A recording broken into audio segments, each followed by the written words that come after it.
मेरे वालंगे युलंगे ये तजदिल हालू जदुदा वादा बदुम तदबी मियड़ा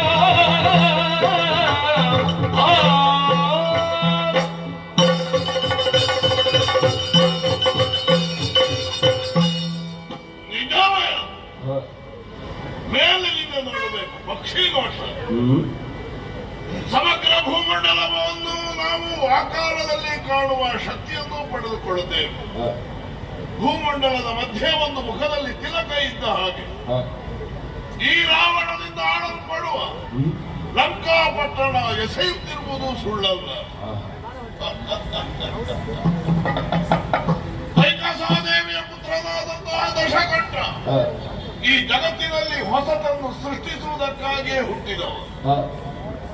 ನಮ್ಮಮ್ಮ ಬಹುವಾಗಿ ಬಯಸಿ ವಿಷವಸು ಬ್ರಹ್ಮರಲ್ಲಿ ಅಪೇಕ್ಷಿಸಿದ ಕಾಲಕ್ಕೆ ಸಂತಾನ ಭಾಗ್ಯ ಪ್ರಾಪ್ತವಾಯಿತು. ತಮ್ಮಂದಿರೊಬ್ಬಳು ತಂಗೇನು ಅಂತ ಶಗಂಠ. ಕಾರಣ ಏನು, ಉದ್ದೇಶ ಏನು ಸ್ಪಷ್ಟ ಇತ್ತು. ರಾಕ್ಷಸೋತ್ಥಾನ ಮಾತ್ರ ಉದ್ದೇಶ.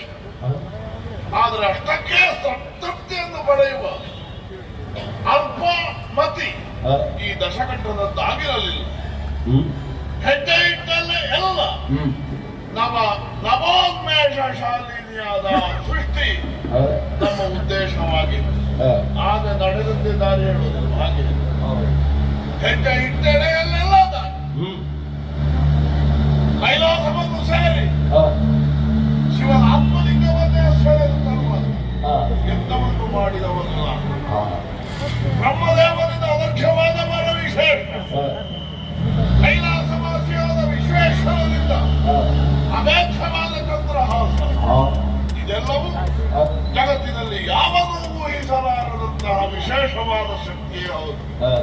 ಇದಕ್ಕೆಲ್ಲ ಕಿರೀಟವಿಟ್ಟಂತೆ ತಿಲಕವಿಟ್ಟಂತೆ ಸ್ವರ್ಗಲೋಕವನ್ನು ಸೇರಿ ದೇವಾನುದೇವತೆಗಳನ್ನು ದಿಕ್ಕಿಡಿಸಿ